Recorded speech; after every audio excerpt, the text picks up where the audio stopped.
Olá, estamos aqui para gravar mais um vídeo de psicologia e desta vez, apesar do vídeo ainda ser na área de psicologia, eu vou puxar uma pequena crítica aí para uma área.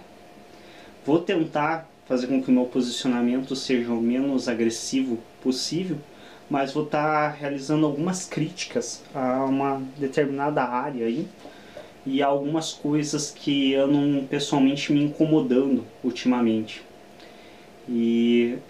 A gente vai falar nesse vídeo um pouco a respeito da necessidade do ser humano de ter religião e de acreditar em deuses. E aqui literalmente em deuses, porque a mim, ainda mais como ateu, não valorizo nenhum deus acima de outro. Não acho que o deus que os meus pais idolatram é melhor do que o que os pais de um indiano ou de qualquer outro lado do mundo vão estar idolatrando. Enfim, por que o ser humano sempre teve essa necessidade de religião e de Deus? É de nossa natureza, talvez até por uma covardia meio que já natural nossa, não queremos nos sentir só no mundo. Então é difícil para nós admitirmos que estamos só. Automaticamente nós criamos deuses e religiões para tentar apagar um pouco desta solidão. E também existe uma outra característica, e aí uma parte da psicologia explica muito bem isso, é explicado pela Gestalt, e isso pela Gestalt ciência e não pela Gestalt terapia, que é outra coisa muito posterior. A Gestalt terapia ela surgiu aí por volta de 1950, nessa média, e ela realmente não tem muito a ver com a Gestalt legítima, que é a Gestalt ciência, que surgiu lá em 1915, em torno disso. A Gestalt ciência, ela ia em busca de conhecimentos das ilusões de óptica, da forma como o cérebro humano interpretava imagens, interpretava questões de, por exemplo, ilusões como o fato do filme na época, que eram fotos estáticas que ao transpassar uma em seguida da outra de maneira rápida, dava essa falsa sensação de movimento do filme. Tudo isso era estudado pela Gestalt. E a Gestalt ela afirma o seguinte, que o nosso cérebro ele tem uma tendência de completar questões vagas como uma forma quase que defesa, como uma forma de não permitir que informações perdidas fiquem na nossa memória. Então, por exemplo, uma das clássicas questões da Gestalt é isso. Se veja, por exemplo, qual é a figura que a maioria enxerga aqui? Então você veja, eu não tenho a ligação das pontas, então eu não tenho a formação perfeita do triângulo, no caso, ou uma imagem próxima de um triângulo, mas mesmo que eu mantenha elas distantes dessa forma, você pode visualmente enxergar claramente a questão do triângulo.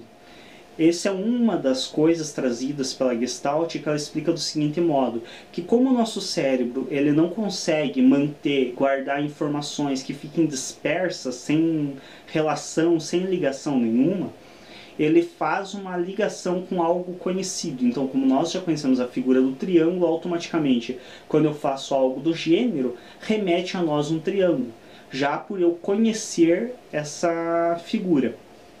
Enfim, isso nos é trazido a Gestalt e nos explica isso. Do mesmo modo também, o ser humano sempre teve dificuldade em ficar com perguntas sem respostas. E daí surge a necessidade das religiões já na Grécia Antiga, onde se buscou no mito da ilusão de Deus a explicação de como o universo teria surgido. Esse mito logo foi abandonado pelos gregos, que perceberam que era incoerente. Para quem quiser saber um pouco mais a respeito, tem um vídeo no canal falando exatamente sobre o mito e a filosofia, a importância da filosofia para a psicologia. A partir do momento que os gregos começaram a fazer suas navegações, explorar, ter mais conhecimento, eles perceberam a incoerência de se acreditar em Deus. Aí o que eles fizeram foi trazer como uma possível resposta para as suas problemáticas do dia a dia, a filosofia. A filosofia como uma alternativa de se buscar a resposta. Ao decorrer aí do desenvolvimento da filosofia, como eu falei, já tem outros vídeos falando sobre filosofia, então não vou ficar repetindo aqui. Acessem o canal aí, se inscrevam e assistam os demais vídeos que falam sobre filosofia. A partir de um determinado momento, a filosofia não bastava mais. Ela já não conseguia explicar de maneira eficiente e responder as perguntas de maneira clara. Aí, posterior a isso, surgiu a ciência, que nós temos até hoje como uma das melhores alternativas para responder as perguntas e para esclarecer nossas dúvidas. De fato, eu pessoalmente sou um amante da ciência, tenho muito apreço por ela, sou fascinado pelo conhecimento, não tenho dúvidas disso, tenho comigo que realmente é uma questão primordial irmos em busca do conhecimento. E a ciência, sem dúvida alguma, é uma ferramenta importantíssima na busca desse conhecimento. Porém, o que ocorre muito? Ao decorrer do tempo, as concepções de onde buscar o conhecimento se alteraram. A gente sabe todos os malefícios que a religião causou ao longo de décadas. E principalmente ateus têm uma compreensão muito grande disso. Porém, o que anda me incomodando muito ultimamente é que existem muitos pseudo-ateus por aí, principalmente gravando vídeos, dispersando materiais na internet, que eu creio que eles ainda não compreenderam qual é a ideia e qual é a etimologia da palavra ateísmo ou ateu. Ateu, o A é uma negação, ou seja, quase como uma inexistência. Então seria como tel vem de Deus, a negação, então uma negação ou uma inexistência de Deus. Automaticamente nós compreendemos aqui que quando se refere no ateísmo a não crer em Deus, não estamos falando unicamente de Jeová, que seria o Deus mais popular por aí, que está na Bíblia, que está em várias religiões evangélicas, cristãs, enfim. Pressupomos que quando se fala em ateísmo, não estamos falando unicamente de não crer em Jeová, mas sim de não crer em Jeová, de não crer em Lúcifer, de não crer em Buda, de não crer em nenhum tipo de divindade. Ou seja, se nós partirmos desta lógica que a própria etimologia da palavra nos traz, você substituir Jeová por outro Deus não te torna ateu. Sendo assim, eu gostaria de falar agora diretamente para muitos fanáticos religiosos de outro lado, porque é fácil a gente criticar os fanáticos religiosos das igrejas, de fato, e isso está cheio. O que mais tem por aí é fanático religioso cego dentro de igrejas. Porém, eu queria também fazer uma crítica aqui aos fanáticos religiosos dos laboratórios, aos fanáticos religiosos que substituíram Jeová pela ciência e se dizem ateus. Só queria deixar claro uma coisa aqui, que quando você substitui um Deus por outro, como eu disse anteriormente, você não é ateu. Então, quando você idolatra a ciência e traz ela como única resposta para tudo e como uma verdade absoluta, você está partindo exatamente do mesmo pressuposto que a religião partiu para se construir. Exatamente o mesmo pressuposto que você está defendendo é o pressuposto da religião cristã. É de você utilizar uma coisa como verdade absoluta, inquestionável e como solução para tudo. Você negar os erros que foram cometidos ao longo da história, você negar as diferentes opiniões e as diferentes verdades. Então tem muito pseudo-ateu por aí, que se diz ateu, mas que fala em verdade única, em verdade absoluta. Só para esclarecer, a verdadeira ciência, aquela ciência que realmente tem o espírito científico, é a ciência da dúvida, é a ciência do questionamento, é a ciência que vai em busca de respostas, e não que afirma uma única resposta como absoluta. Até mesmo porque a verdadeira ciência, ela tem uma visão e um nível de entendimento muito maior das questões do mundo. A verdadeira ciência, ela sabe que eu posso afirmar que esse copo está meio cheio ou meio vazio. Ou ainda, eu posso afirmar que esse copo está completamente cheio até a boca.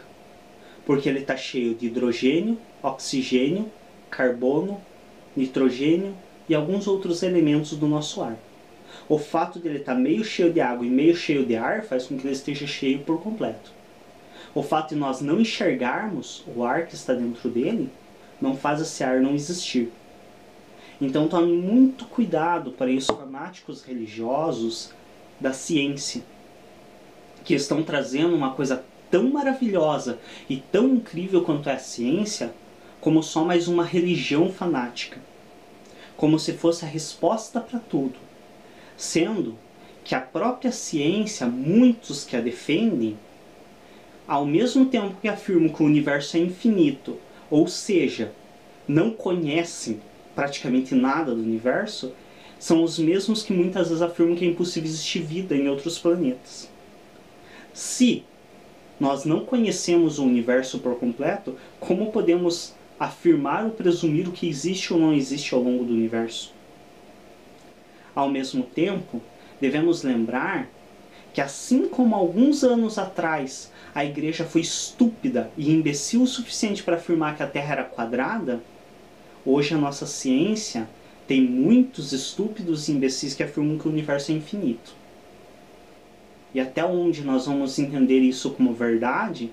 Até quando? E quando que nós vamos descobrir o que tem para além do que a nossa compreensão atual é capaz de atingir? Pense bem quando você se pronunciar como ateu. E repense se você realmente é ateu ou se você só substituiu Jeová por outro Deus.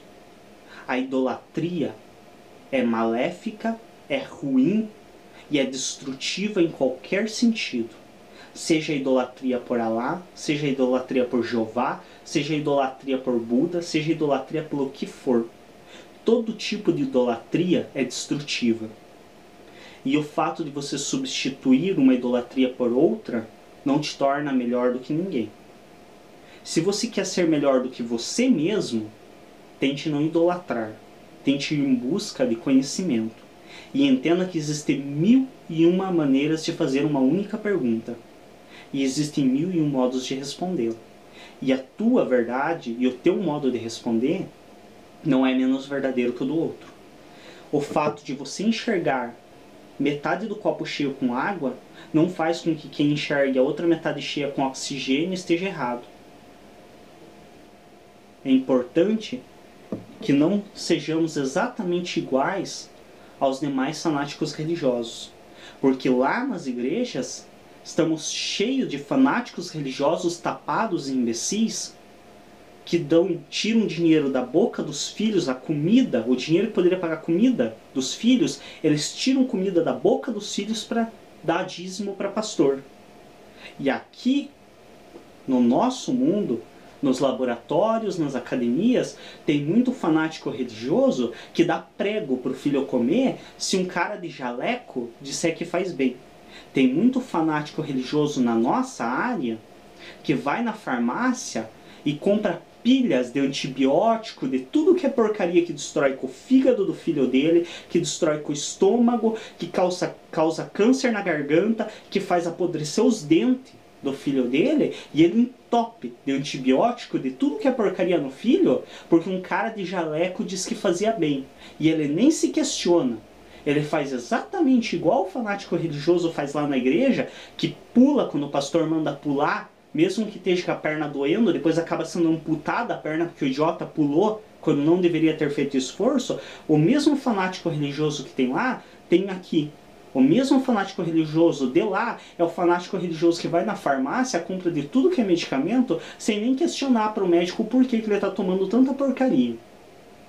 Os mesmos fanáticos religiosos que nós temos lá são os fanáticos religiosos que dentro dos laboratórios são estúpidos o suficiente para criticar a medicina alternativa, para criticar a fitoterapia, o efeito das plantas, sendo que toda a medicina farmacêutica é construída em cima da elaboração sintética das plantas. A mesma planta que a medicina alternativa receita como remédio é a mesma planta que a medicina convencional receita como medicamento. A diferença é que uma é sintetizada e a outra é natural. Mas os princípios ativos são os mesmos. Então, se a planta natural não funciona, o que é sintetizado a partir dela, muito menos. Temos fanáticos religiosos em ambos os lados. E isso tem me preocupado muito. Porque ao mesmo tempo que eu, ao longo da minha vida, critiquei pessoas que se cegavam diante da religião, que aceitavam respostas prontas como por que é e acabou, porque Deus quer assim, e não se questionavam, eu vejo hoje muitos fanáticos na minha área, do meu lado, que aceitam, simplesmente vou tomar porque o médico mandou e não questiono. Exatamente o mesmo fanatismo religioso que eu vejo dentro das igrejas, eu tenho visto dentro dos laboratórios. Gente que acha que a sua verdade é acima da de todos os outros. Que acha que o seu Deus está acima de todos os outros. Gente que acha que, por exemplo, duas áreas que são totalmente distintas e têm opiniões diferentes e fazem sentido, cada um defende a sua como se fosse a única. Dentro da psicologia, mais do que nunca. Os da comportamental, e aqui eu não estou criticando a área como um todo, mas sim quem tem esse posicionamento, muitos da comportamental defendem como se a comportamental fosse a verdade para tudo dentro da psicologia. E se esquecem de quanto sentido a psicanálise faz. Se esquecem de que o existencialismo também promove o bem-estar dos seus pacientes. Se esquecem que a cognitiva avalia vários parâmetros e consegue efeitos fascinantes. Fascinado pela ciência, sempre. Fanático por ela, jamais. Sou fascinado. Tenho noção de que a ciência é linda, que a ciência traz respostas, que a ciência faz as perguntas que precisam ser feitas para se encontrar as respostas. Mas também tenho consciência que a mesma ciência que cura as doenças, a mesma ciência que promove bem-estar em quem está com câncer, é a mesma ciência que na área da psicologia retalhou cães para descobrir o que acontecia. É a mesma, e para quem não sabe do que eu estou falando, e eu já fui criticado por áreas da psicologia, por profissionais da psicologia, por falar que a ciência psicológica retalhou cães ao longo da história para fazer experimentos, muitos não têm a capacidade de ter conhecimento acerca disso. Pega o livro de Schutz, pega o livro das autoras Schutz, que conta a história da psicologia, que você vai ver lá bem certinho elas explicando os tipos de experimentos que foram feitos ao longo da história, com cães, com bebês, em nome da ciência. Os experimentos que Hitler promoveu na época da guerra, ou um pouco anterior ali à guerra, quando ele dominou a Alemanha e começou a estender seu domínio. Dá uma olhada nos experimentos que ele realizou com gêmeos, os tipos de ciência que ele fez. E aí muitos vão dizer, ah, mas esse tipo de cara não é cientista. Pois é exatamente o que os evangélicos falam sobre os pastores que são pegos roubando, praticando pedofilia, estuprando fiel. É exatamente o que o resto dos cristãos falam, principalmente os católicos, quando nós nos referenciamos ao tanto de dinheiro que tem roubado lá no Vaticano, que foi furtado ao longo da história dos povos. O fato do próprio Estado do Vaticano ter sido furtado para a igreja, que nunca foi doado. O rei que fez a doação do Estado do Vaticano para a igreja, se descobriu tempo mais tarde que essa doação e o documento dessa doação era falso. É exatamente a mesma coisa que todos os fanáticos religiosos utilizam para se defender. Quando você aponta uma pessoa que cometeu essas atrocidades na história da religião, eles usam o mesmo argumento. Ah, mas esses não eram religiosos, esses não acreditavam de verdade em Deus. E aí, você vai usar o mesmo argumento? A mesma coisa? Nem um ponto, nem uma vírgula de diferença? Vai também afirmar que Hitler não fez ciência, que o que ele fez de promover experimentos com gêmeos, com pessoas, aquilo não eram experimentos científicos. Você vai se achar no direito de dizer o que é científico e o que não é. Legal. Está se distinguindo plenamente do resto dos fanáticos religiosos. Se vê perfeitamente a distinção. Tome muito cuidado. Para nós é muito fácil criticar o outro. Criticar nós mesmos é o passo da evolução. Disse e torno a dizer, sou ateu, mas não sou pseudo-ateu. Eu sou ateu de verdade. Eu sou ateu que não acredita em Deus algum. que sim, é fascinado pela ciência, mas não é fanático por ela. Sei que a ciência é linda, que promoveu muito bem, mas também sei cada ponto de mal que a ciência promoveu para chegar até esse bem. Sei os preços que tivemos que pagar para chegar ao conhecimento que temos hoje. E sei que a ciência não é a verdade absoluta, não é a resposta para tudo, nem chega perto de ser. É um dos meios mais lógicos e coerentes que temos na atualidade para responder as perguntas. Mas não significa que ela seja perfeita, nem longe disso. Gosto do conhecimento, mas conhecimento é ir em busca de respostas e não afirmar uma como resposta plena. A ciência que eu defendo é a ciência herdada da filosofia de Sócrates, que foi genial o suficiente para dizer: tudo que sei é que nada sei. E por isso foi considerado como um dos homens mais inteligentes da humanidade, por ser inteligente ao nível de assumir a própria ignorância. Essa é a minha ciência, essa é a ciência que eu defendo. A ciência que sabe o tamanho da sua ignorância. A ciência que sabe o quanto ainda tem que aprender. Não essa ciência babaca que muitos defendem por aí, que acha que tem a resposta para tudo. Não esses pseudo-ateus que não creem em Jeová, mas idolatram outros grandes deuses deles, como Einstein, como Darwin, entre outros. Entenda-se bem aqui, estou criticando a idolatria a esses grandes cientistas, jamais criticando o fascínio, jamais afirmando que eu não sou também encantado por eles. Ao contrário, Darwin para mim é um dos maiores gênios. Foi quem revolucionou toda a história do nosso entendimento acerca da biologia e do nosso próprio corpo, da nossa própria vida. Mas eu não coloco nenhum deles no lugar de Jeová, até mesmo porque para mim Jeová não existe, e eles existiram e fizeram a diferença no mundo. Então tomem muito cuidado quando vocês forem criticar as religiões, os fanáticos, e prestem bem atenção se vocês que estão criticando não são tão fanáticos quanto os que estão fazendo essas críticas. Porque a partir do momento que você está estabelecendo verdades absolutas, ou seja, negando por completo possibilidades, você não está indo em busca do conhecimento. Você está sendo simplesmente mais um religioso. A única diferença é que você está seguindo uma religião diferente e escolheu outro Deus para a tua religião. Tome muito cuidado com isso.